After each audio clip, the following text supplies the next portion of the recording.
Okay, very good. Let's we're right on time here. It's 4 o'clock in Iowa.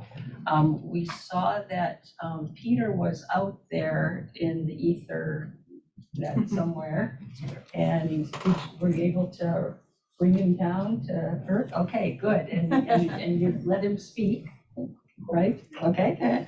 Okay. So before we have our keynote speak, we would like to turn to Professor Bethany Gray to give a short introduction to our speaker.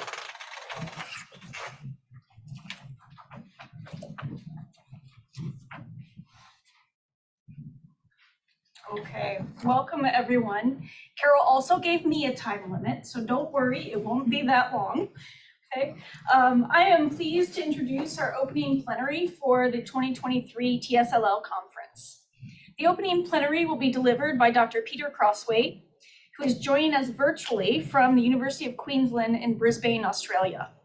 Luckily, it is not too early in the morning for him. Dr. Crosthwaite received his PhD from the University of Cambridge in the UK. He was an assistant professor at the Center for Applied English Studies at the University of Hong Kong before he moved to his current post as a senior lecturer in the School of Languages and Cultures at the University of Queensland. Dr. Crosthwaite has been and continues to be a prolific researcher in the areas of corpus linguistics, L2 writing, English for academic purposes, and computer-assisted language learning, where he has a particular focus on data-driven learning, or DDL. His work explores not only the use of corpus linguistics for research on linguistic structure, but also the direct applications of corpus findings and methods to language teaching. Notably, his work on DDL encompasses a whole range of contexts and goals, including using DDL for disciplinary writing or discipline-specific writing, but also DDL for young learners, as well as how to train teachers to use DDL methods. His research has appeared in numerous applied linguistics journals, and these include journals like Applied Corpus Linguistics, the Journal of English for Academic Purposes, the Journal of Second Language Writing, System, Computer-Assisted Language Learning, the International Journal of Corpus Linguistics, and actually I didn't even get them all on the list. I could go on, but that gives a representative sample of the scope and the breadth of his work in the field.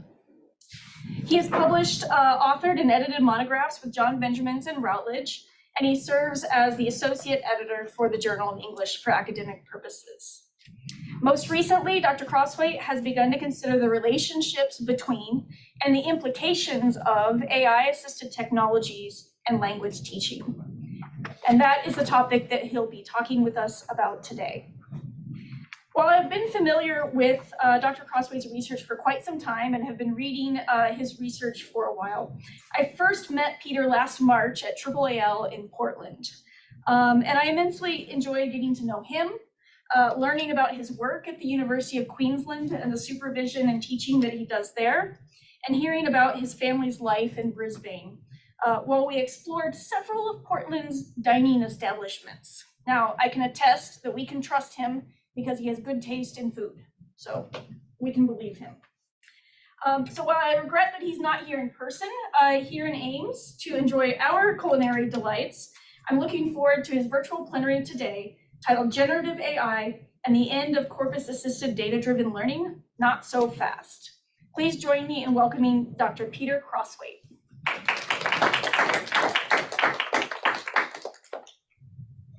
Wow, thanks so much, Bethany. I think that's probably the best introduction I've ever had. I absolutely loved hearing all about myself and all of the work that I like to do. And yeah, no, I was just blown away by the reception. I'm super excited and really pleased to be invited to be the first speaker at this conference, which has a fantastic lineup of other fantastic researchers from around the world. Of course, it's a shame I can't be there in person, but I'm quite happy to do this sitting from the comfort of my spare bedroom in my house at 7 o'clock in the morning from Brisbane. So yeah, that's the way it goes. And I'm just going to share my screen now and get on with my presentation. So um, essentially, yeah, that's just going to share my screen here. And the title of my talk today is obviously one of the hottest topics in applied linguistics, if not um, pretty much education more broadly, from the beginning of last year all the way up to this year. The topic on everyone's mind has been generative AI. And with myself as a corpus linguist, a language teacher, trainer, practitioner in corpus-based language learning, the advent of generative AI came with it kind of massive wake-up call into what we were doing in this field, the way that we approach the technology, the way that we approach the human-computer interaction for DDL. Generative AI stands to make a massive impact on this field, as it does with many, many others. And so today I'm going to present an overview of mostly of a recently published paper in applied corpus linguistics that I published together with Bethany, who makes corpus tools, including the Sketch Engine for Language Learning platform, or SKEL, together with a new corpus-based platform that has been designed by myself and Vit, hosted at UQ, or University of Queensland, which is the corpus-mate platform. And we published this position paper on how generative AI is going to impact the work that we do in data-driven learning, to try to serve as a wake-up call for us personally, but then for the field as a whole. I'd just like to begin my talk at Plenary with researchers who work at Australian universities, with just an acknowledgement of the traditional owners and their custodianship of the lands on which I'm sitting here. These people are the Yagara and Turrbal people, the indigenous peoples of this area of Brisbane. I'd like to pay my respects to their ancestors and descendants who continue cultural and spiritual connections to the country, while recognizing their valuable contributions to Australian and global society. And I think just at this very difficult time in world relations, it just is really a good idea at the moment to kind of sit back and think about the place where you find yourself, and about connecting with nature, connecting with the world around you. There's a lot of bad stuff going on out there at the moment. Now is a really important time for all of us to be able to do this. I always seem to give keynote or plenary presentations during major global events. I'm not sure if that's a recurring theme. Maybe people should stop inviting me in the future. So what do I do as a corpus linguist? A great deal of different kinds of research, as what Bethany already mentioned, and the kind of research that Bethany, of course, is also involved in. Corpus research, or the study of searchable, large electronic principal collections of language data, both spoken and written, have so many different applications over the past 2-3 decades now of applied linguistics and education technology research, studies on language, studies on grammar, studies on second language writing, and this little blue bubble here on my left is DDL, and that's the area of research that I've been focusing on for the last decade, pretty much since I began my career post PhD. And we'll be talking a little bit about what that is and how it works in over the next few slides here. So in terms of the applied uses of corpora, and I guess that's really where my main research interest lies, there's been a vast range of uses of corpora in educational fields. Whether you know it or not, you've probably been exposed to corpus data at one point of your lives, particularly if you're a language learner, second language learner, if you've used any major dictionaries, if you've used any major textbook series, if you've taken a standardized test in the last decade or so, the chances are you will have been exposed to corpus data there in some form, indirectly, in the derivation of word lists, in the derivation of teaching materials, resources, using language data to inform those and make targeted materials for those specific purposes. But the little bit here in the bottom right corner, where teachers and learners, and we'll say specifically language learners here today, are using corpora in the direct sense. So using corpora themselves, querying corpora, extracting information from corpora, learning from that information. This procedure is known as data-driven learning, or DDL. From a theoretical perspective, how it works is that it's the combination of corpus linguistics procedures and methods to analyze language data, coupled with pedagogical applications in the form of tools, targeted teaching materials, and direct hands-on use. At the individual level, consultation of corpus data is intended to promote constructivist, usage-based learning, where exposure to the frequencies and patterns of language can quickly become entrenched and acquired, rapidly speeding up the process of acquiring things like collocation, for example, for second language learners through exposure that native speakers, for want of a better term, have had over the course of their entire lives, but which corpora can dramatically help speed up acquisition for second language learners. And then in the classroom context, this kind of group focus on computer-assisted language learning, using corpora together as teachers and individuals and peers mediate with corpus findings is claimed to promote learning from a social cultural aspect as well. This approach has been used to teach primarily second languages at university, primarily English, but then of course it has a number of other applications, including first language literacy, which is something I've worked on previously, the acquisition of genre and register features, which is Bethany's area of research, and disciplinary discourses as well. It works through primarily, at least in terms of the research findings and methods that have been adopted over the years, through the reading of concordance lines, where you'll query a particular term in a corpus.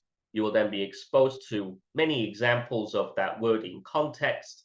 The context can be sorted left or right. The context can be organized via the keyword that you're looking for, or whole sentences or paragraphs.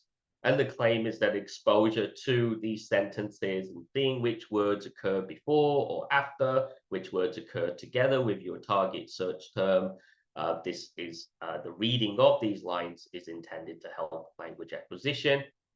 As tools have increased in complexity and functionality, we then get exposure to other kinds of information, for example, frequency information, whether this is normalized or raw form, information about word combinations and patterns, which can be readily extracted using corpus tools and techniques, visual information about different parts of speech, different verbs that may appear in this slot. And increasingly, as the tools get better and better, we now have access to visual or audio visual now types of data, which can help reinforce some of these patterns of language for learners for whom maybe looking at huge lists of concordances may be difficult or beyond their level of proficiency. So in terms of training, I've developed a number of courses over my kind of tenure in terms of being able to train people in the work that I do. I'm just sharing these links with everybody here just so that you've got them. This is one such course that I've developed, the Improving Writing Through Corpora course. This is a free online course hosted on the edX platform, primarily aimed at university level second language academic writing. There's a 5-module training course here that you can take individually and learn about how to use some of the cool corpus tools that are out there for helping improve academic vocabulary and error correction. And a number of other teachers or teacher trainers have gone on, or other researchers even have gone on to use this course to train people for research purposes as well. Another useful resource, which I just released in the last couple of months or so, and I'll kind of talk a little bit about the pain of releasing the tool at this time in the advent of generative AI, is that of the corpus-mate platform, which you can see here. It's a new corpus platform that covers disciplinary data-driven learning. You can search for queries among 20 different subject topic areas, and this is also divided up into written and spoken registers as well. I might then search for a given term. I can then find that it's in history. Can get information about the different patterns that appear. I can compare my results across different disciplines and many more. So it's a free tool. It's available for everybody to use. And if you do go ahead to use it, do let me know how you get on. In terms of the pedagogical side of things, we recently produced towards the beginning of this year collaboration with researchers primarily at the State University of Sao Paulo in Brazil. We managed to produce a freely available textbook using language data to learn about language, a teacher's guide to classroom corpus use. This book contains 20, was it 16 maybe now, ready-made lesson plans for data-driven learning. These span English as well as Portuguese and Spanish. There are lessons suitable for novices. There are lessons suitable for corpus experts, lessons suitable for low proficiency learners and higher proficiency learners. Do take a look at this. There are plans and activities both in the hands-on DDL format, where learners query the corpus themselves, or the hands-off DDL format, where the teachers have control of maybe a single computer in the classroom in contexts where students don't have access to their own devices. So lots of great resources. But what happened in November 2022, OpenAI released their API for the GPT-3 large language model transformer. Shortly after that, they released the public-facing version ChatGPT, which embedded that into a chatbot application. And since then, I believe we can say that the rest is history.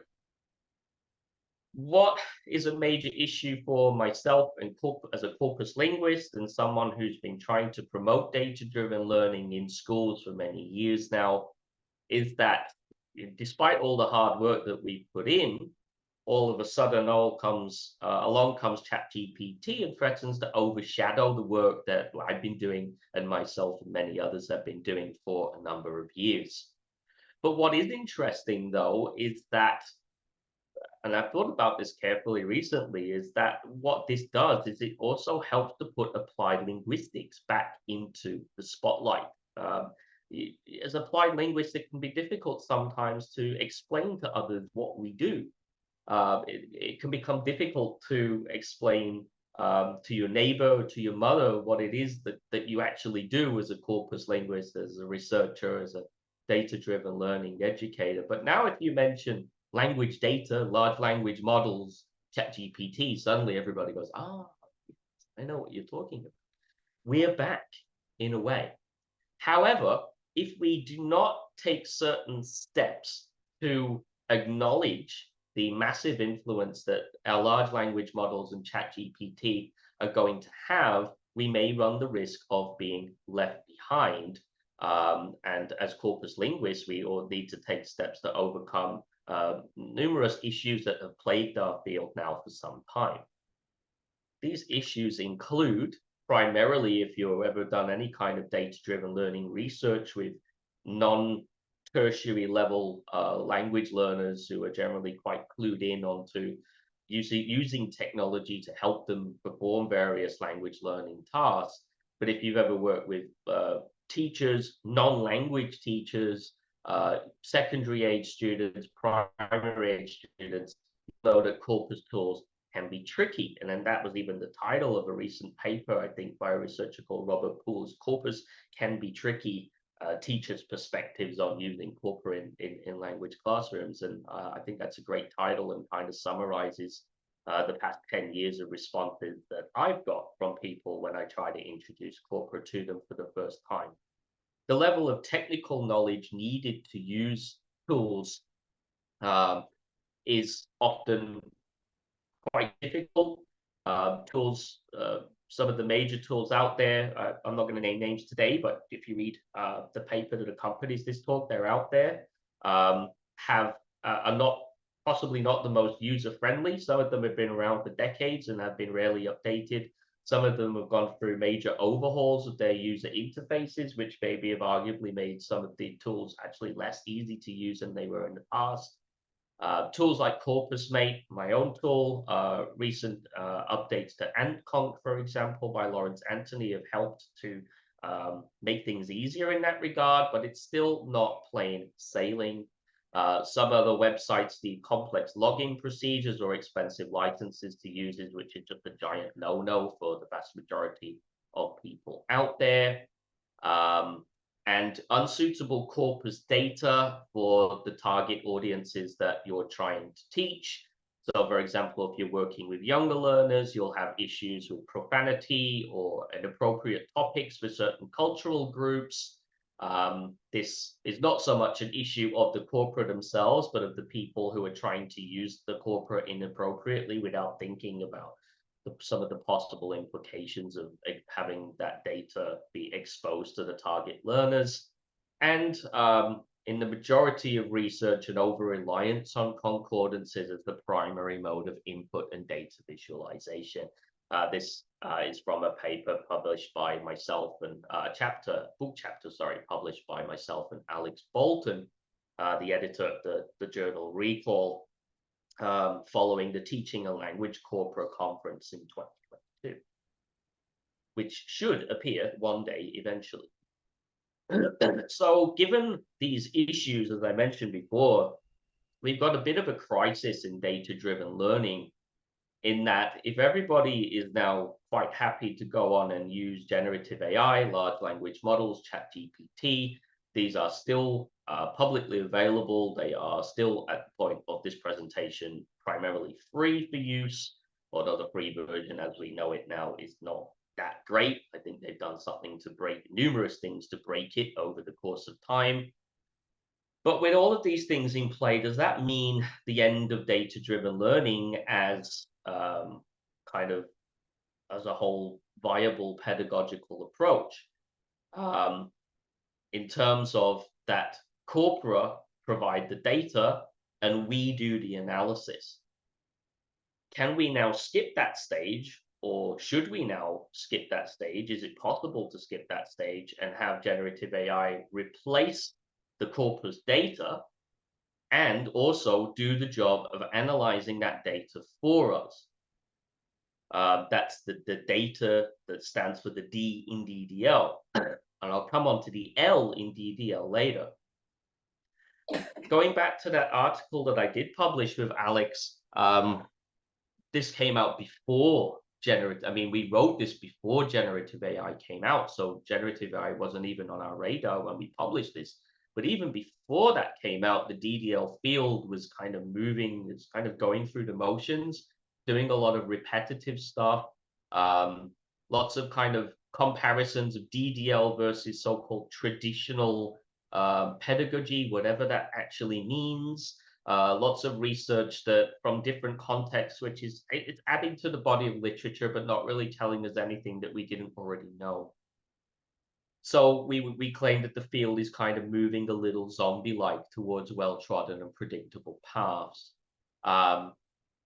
But given the advent of generative AI, can people like ourselves, DDL researchers, people doing DDL in the field, can they now harness the power of generative AI to bring the learning, that data-driven learning, to a wider audience than what we've currently been able to reach historically. So I've got a slide here. Again, it's a line taken from the paper. The generative AI, the way I see it, is essentially corpus linguistics on steroids. We take what is presumably one of the largest language data sets that are available, certainly in terms of publicly or even like privately available language. Corpora, I believe the data set for ChatGPT will blow that out of the water. And it does all the things that corpus linguistics can do at a basic level incredibly quickly, with essentially 1 to 2 seconds of processing power. And it will give us that in a way that is written in natural language, in a way that the vast majority of people can understand without any difficulties or issues.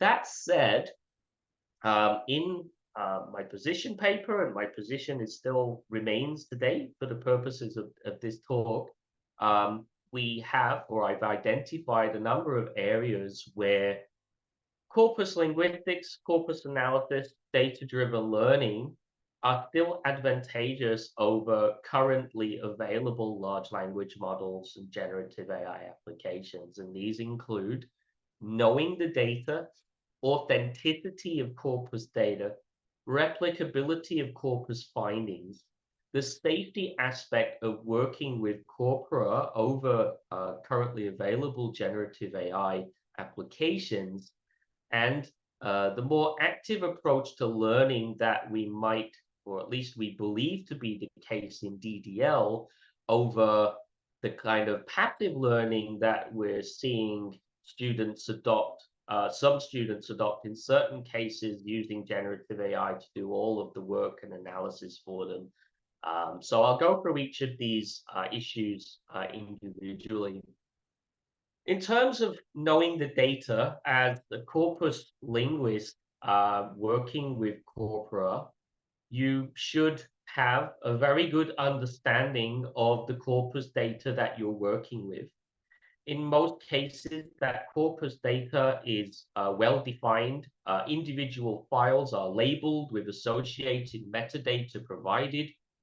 Certain publicly available corpora will allow you to extract the full text that constitute those corpora. British National Corpus, for example, is one that you can download right now and check out all of the files. British Academic Written English Corpus, that I've done a lot of research with in the past, has all of the files available for publicly download. The corpus-based platform allows you to, there's like a citation button that allows you to bring up the citation for any individual concordance line that you see in the data. Other popular corpus tools also have the ability to do this. And DIY Corpora, so these are a user or learner provided corpus data sets, are incredibly useful. They've been found to be incredibly useful in disciplinary discourses, the acquisition of disciplinary discourses, understanding disciplinary terminology, and so on. And a learner can claim complete ownership over that data, but if they went ahead and they produced they found and scraped the individual files that go to constitute that corpus. We know, therefore, exactly the domain of the text from which the corpus data is derived. We have absolutely no idea, on the other hand, about the domain of data that is used in generative AI models like ChatGPT. And if you ask ChatGPT about its data source, it won't tell you. And I think we're already beginning to see this year, and I'm sure we'll be seeing a lot next year, numerous lawsuits from people who realize that their data has been unknowingly scraped and incorporated into these models, and has been used without their permission or consent. Similarly, this is maybe slightly more controversial link than the previous one in terms of some feedback that I had, but I believe that still the kind of corpus linguistic data that is produced by humans is very much human produced data. Now, the training data that generative AI was built on was also presumably produced by humans, but the output that ChatGPT, for example, will provide you with is a statistical model. And therefore, that statistical model is prone to issues, and it can often generate output that may not be contextually appropriate, it may not be register appropriate, it may be grammatically well formed, but it may not be pragmatically appropriate in the sense that it was intended to be used. And you have to prompt or tweak the prompts several times to be able to get the exact kind of output that you want. Therefore, I do make the argument that corpus data, that is language actually produced by humans, for all of its faults, for all of its errors, for all of its false starts and hesitations and spelling errors and more, this is a more reliable indicator of real language in use. And what second language learners need the most is real language in use, authentic data from which they can base their hypotheses and intuitions about language and acquire the kind of language that they really need. Replicability is an obvious advantage of Corpora over current generative AI models, both for research and teaching and language learning purposes. The random element of generative AI is both a strength of that platform, but it's also an issue when you are attempting to study the facts of language, for example.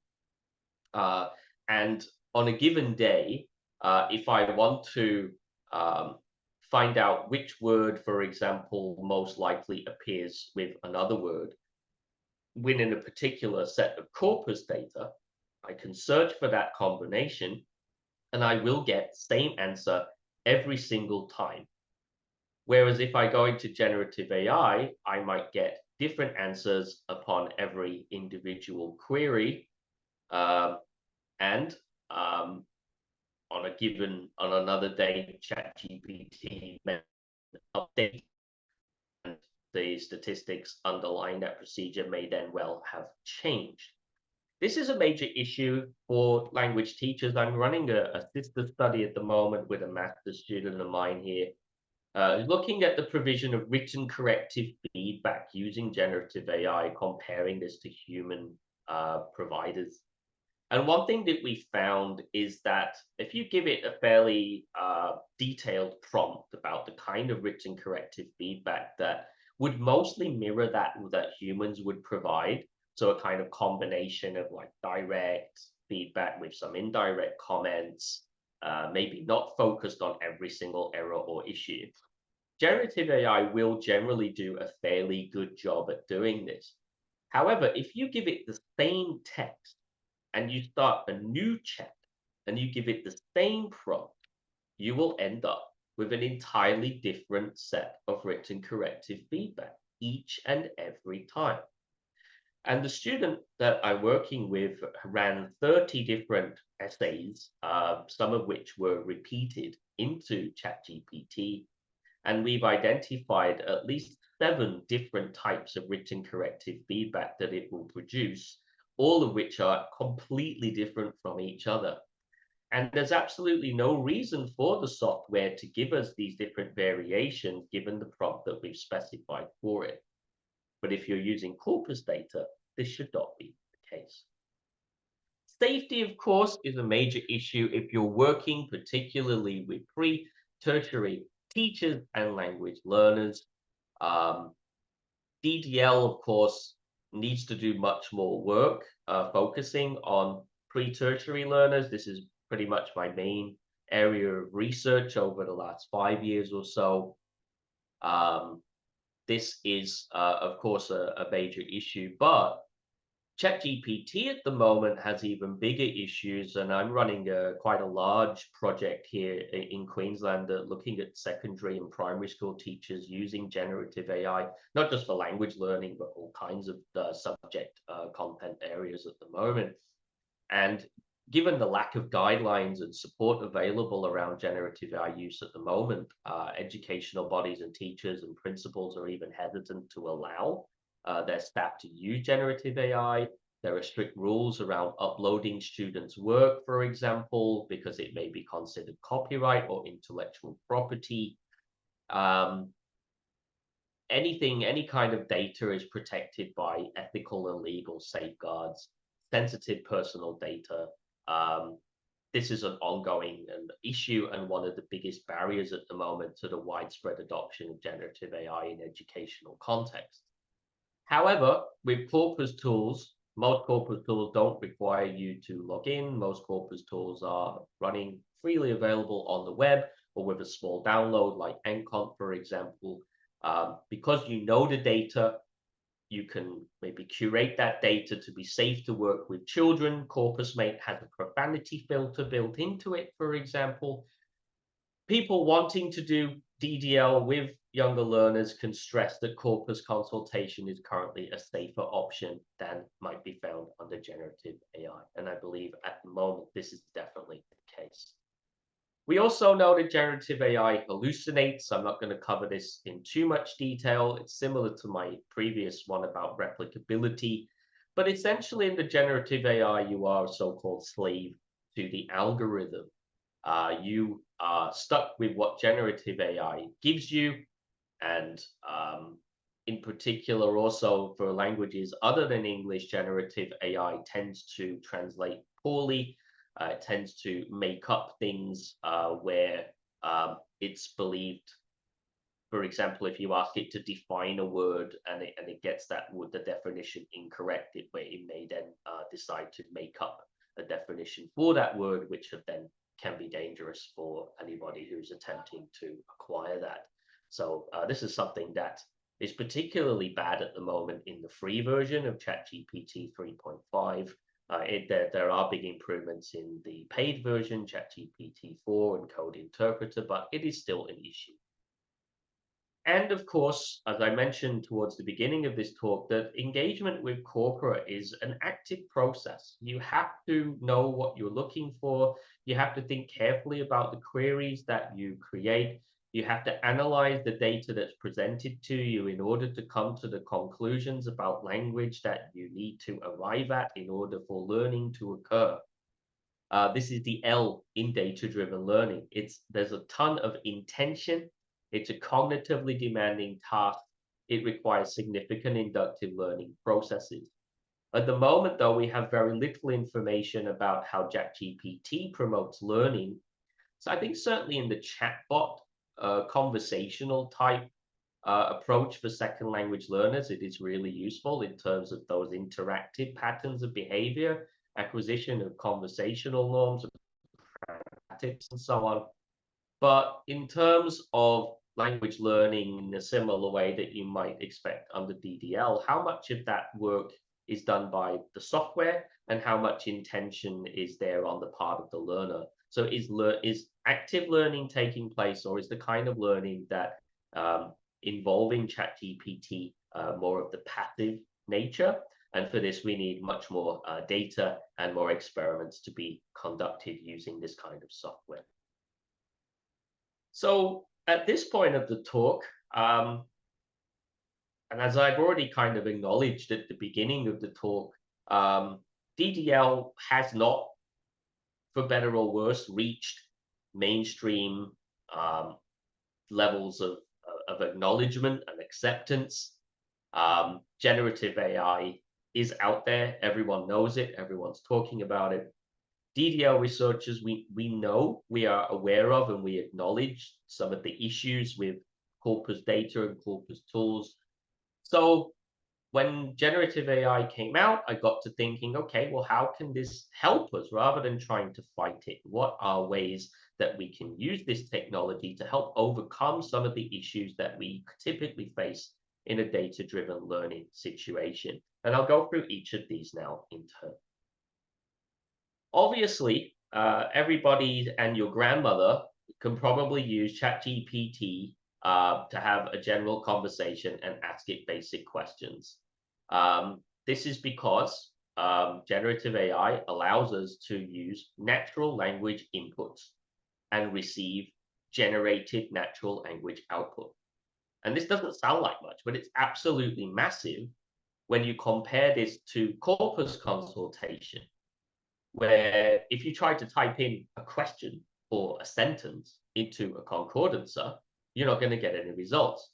So you have to search for a discrete word or a discrete combination of words, and then you will receive concordances or statistical visual information, but what you will not receive is a nice natural language sentence telling you the answer. And very often, students involved in DDL, particularly younger students, will say, okay, yeah, I can see the data, but what's the answer? The DDL, the teacher's supposed to say, well, you're supposed to find the answer or induct the answer. But generative AI needs the need for a lot of that. We don't need to use complex corpus query language syntax. This is a bane of data-driven learning. That's why my corpus-mate tool does not. It includes only the most basic options for corpus queries. Platforms like Sketch Engine, for example, often require incredibly complex corpus query language syntax to be able to search for the kind of things that you want to do. But now under generative AI, we can simply ask for what we want in natural language. For example, can you list a few example sentences, including phrase X? What are more formal equivalents of word Y? What are some words similar to the word Z?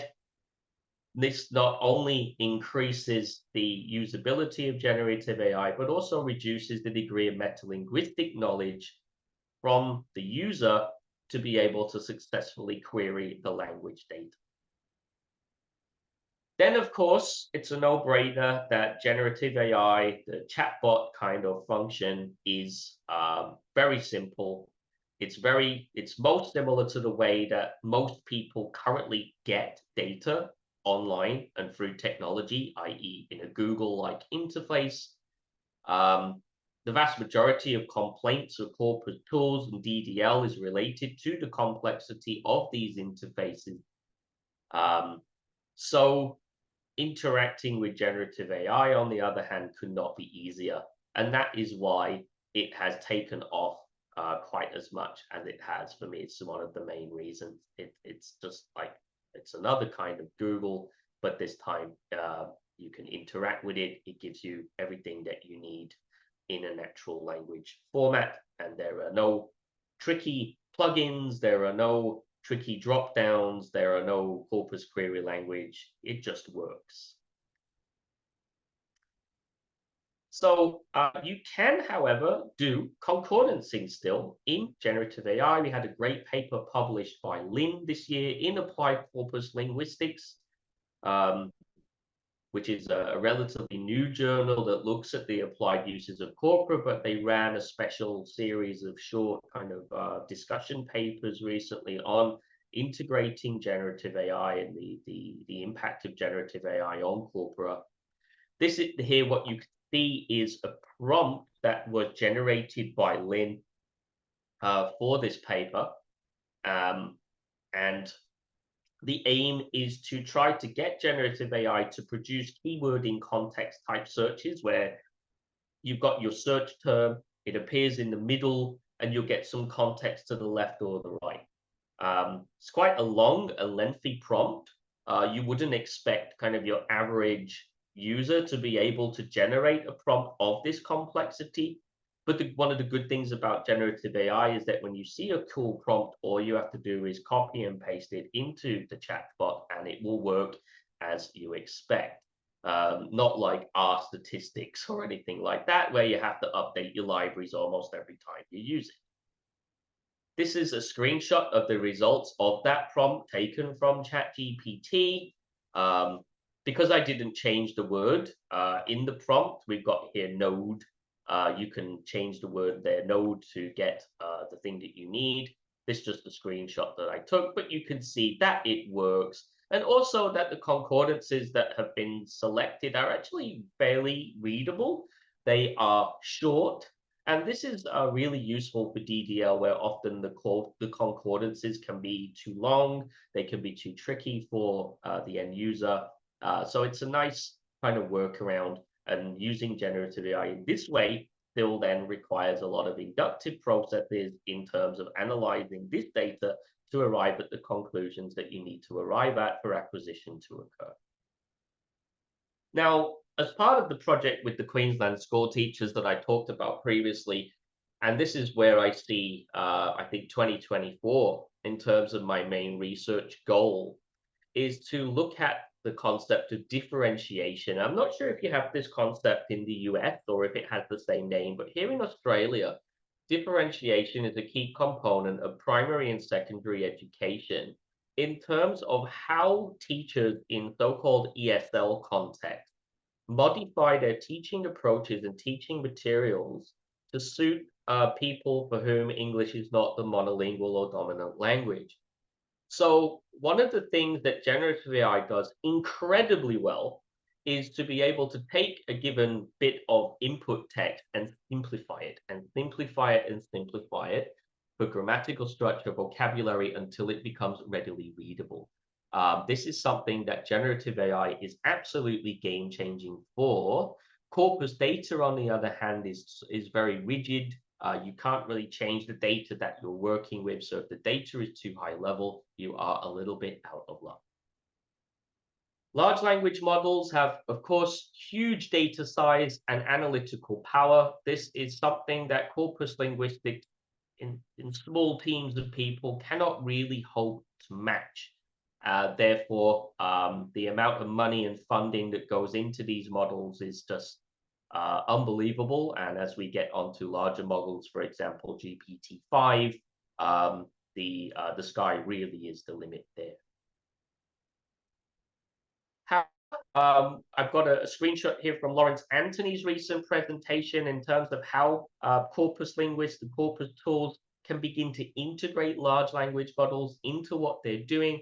We all know and love AntConc as one of the most accessible and user-friendly corpus tools out there. What Lawrence is trying to do is to allow you to chat with your data using the generative AI chatbot function, which takes natural language inputs and produces natural language outputs.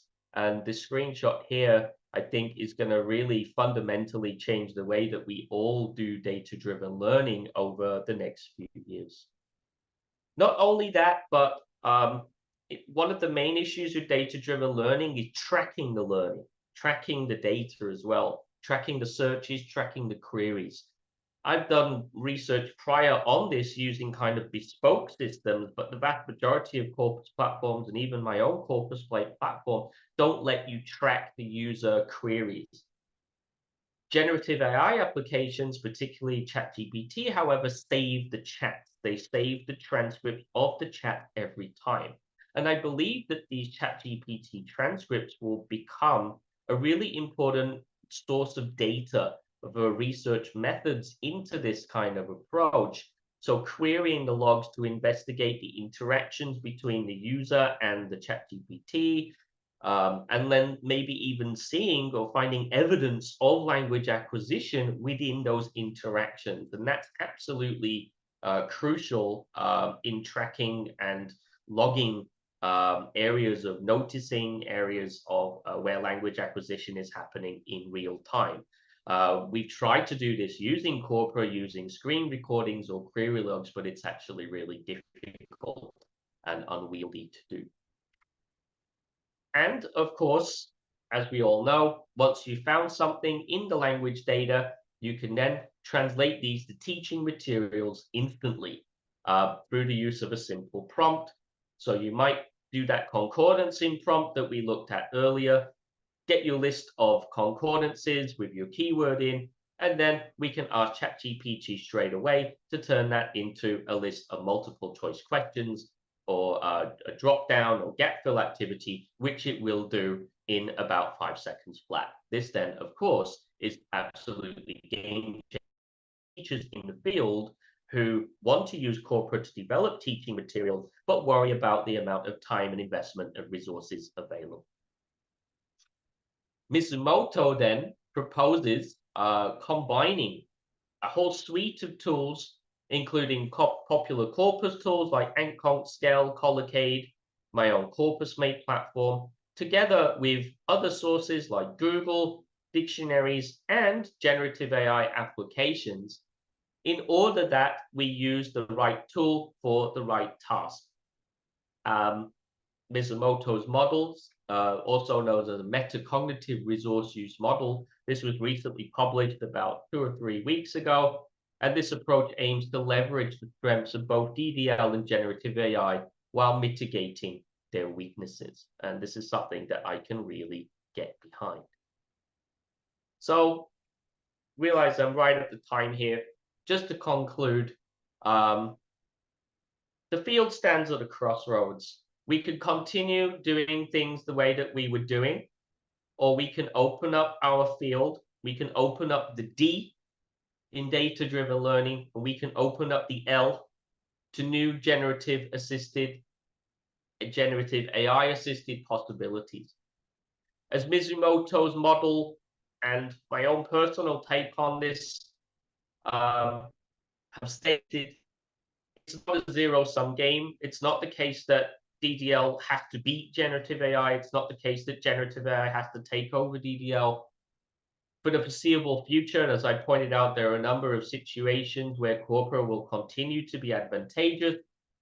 There are situations already where generative AI have negated the need for DDL, but that doesn't mean that DDL is going away anytime soon. Rather, in combining these different approaches and tools, we can expect a useful methodological synergy, which is a term stolen from Paul Baker, but one that applies especially strongly here. And at the end of my paper, I kind of posted a warning that not leveraging these tools really does risk leaving corpus linguists and data-driven learning practitioners in particular out in the cold, given that if you go around your average secondary school in your area, not many people are talking about corpus linguistics, but almost everyone is talking about generative AI. However, and even one of my main reasons for getting into generative AI here in the first place is that as applied linguists, as corpus linguists, and as DDL practitioners, we are some of the best people. We are some of the most well-positioned people to harness this newfound interest in language data. It's been great for me at dinner parties or events where people say, "What do you do?" And they go, "Oh, I'm a corpus linguist. I work on language data." "Oh, what's that?" "Oh, well, you know ChatGPT?" Yeah, I know that. Isn't it great?" "Yeah, well, that's kind of a little bit like what I do." So that conversation is now 10,000 times easier than it used to be in the past. The interest is there, and also importantly, the money is there, the funding is there. The educational bodies want to sponsor linguists and researchers to find out the benefits of this stuff for education. There's a whole host of opportunities available here for from a research perspective and for language teaching and learning perspective. We really stand at the cusp of something quite exciting, and there's no better time, I feel, to be an applied linguist working in this area.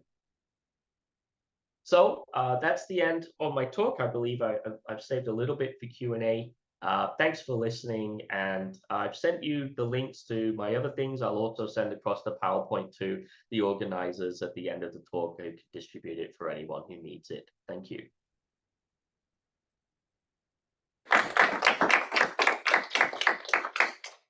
Are there any questions for Peter?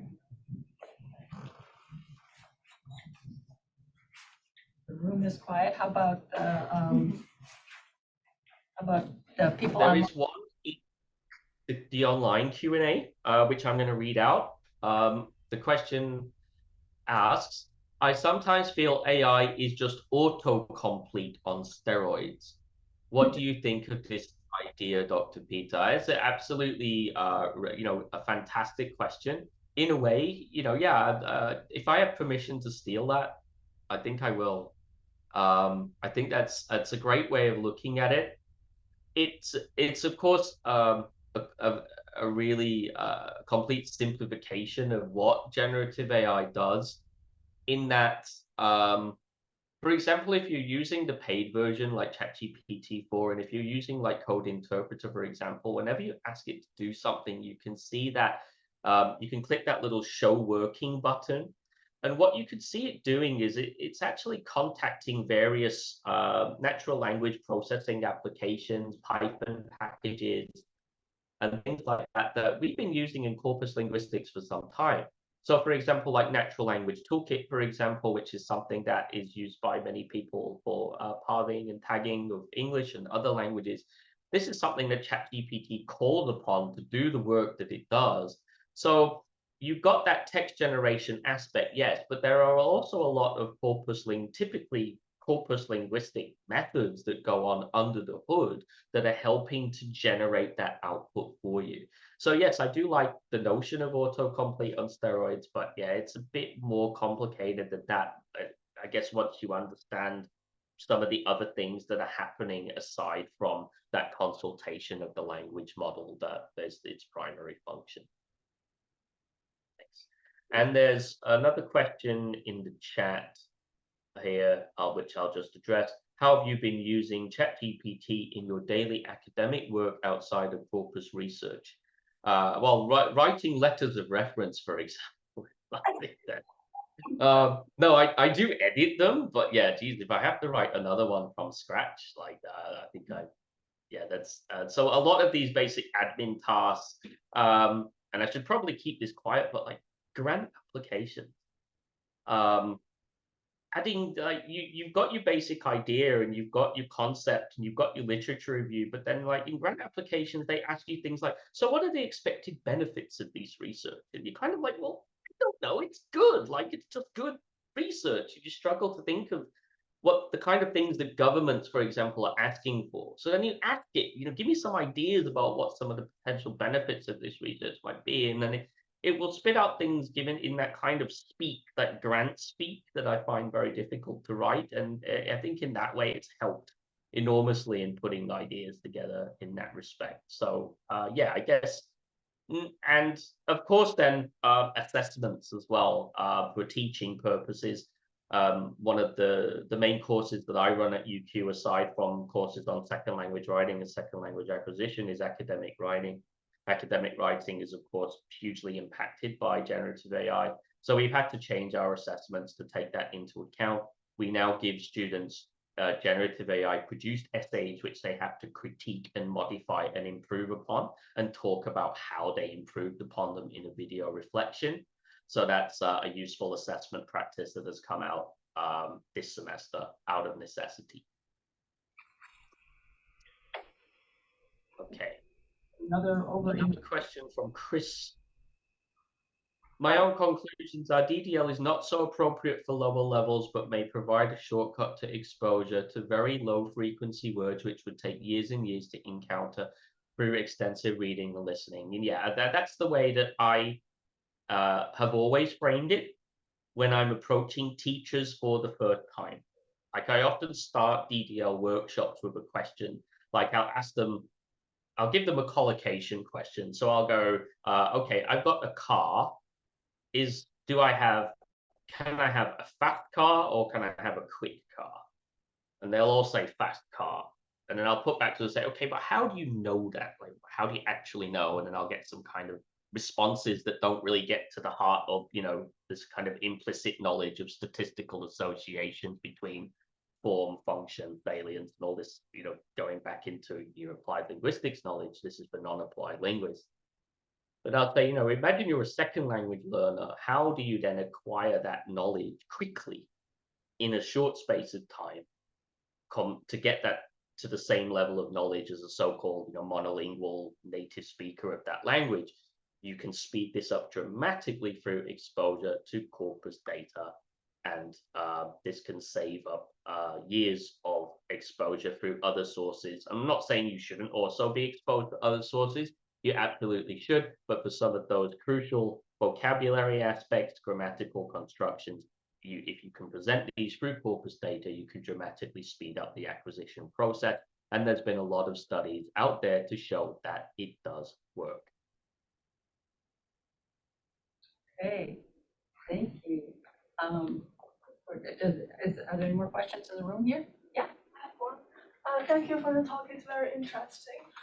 So, as you mentioned, there has been a lot of money going to the development of big language models like ChatGPT or GPT-4, and a lot of money goes to the annotators to annotate the data. And those annotators are people from, say, Southeast Asian countries being paid very, very low wages, and they are not trained linguists.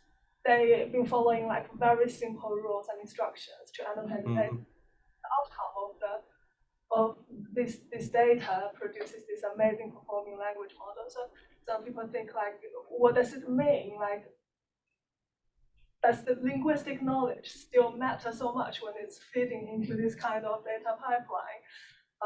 Does the model structure matter more than the annotation thing or this kind of thing? Yeah, I mean, I can't really, or I don't really have a position at the moment on the ethics of the annotation that goes into large language models. I mean, of course, exploitation of workers anywhere in the world, whether that's for making iPhones or whether that's for annotating large language models, is something that is terrible and needs to be dealt with in terms of how we usually deal with these processes. That said, though, corpus linguists, there aren't that many of us. And any corpus linguist will tell you that the slowest and longest and most difficult part of any corpus research project is annotating the corpus. Typically, it can be done in a small group with maybe 2 or 3 people doing the annotation, or it might even be just one person, yourself, maybe a master's student doing that work. Then, of course, that annotation may be subject to error. You'll need to go through multiple checking. There are costs involved in all of these things. And while this is good work and we have a lot of wonderful annotators out there,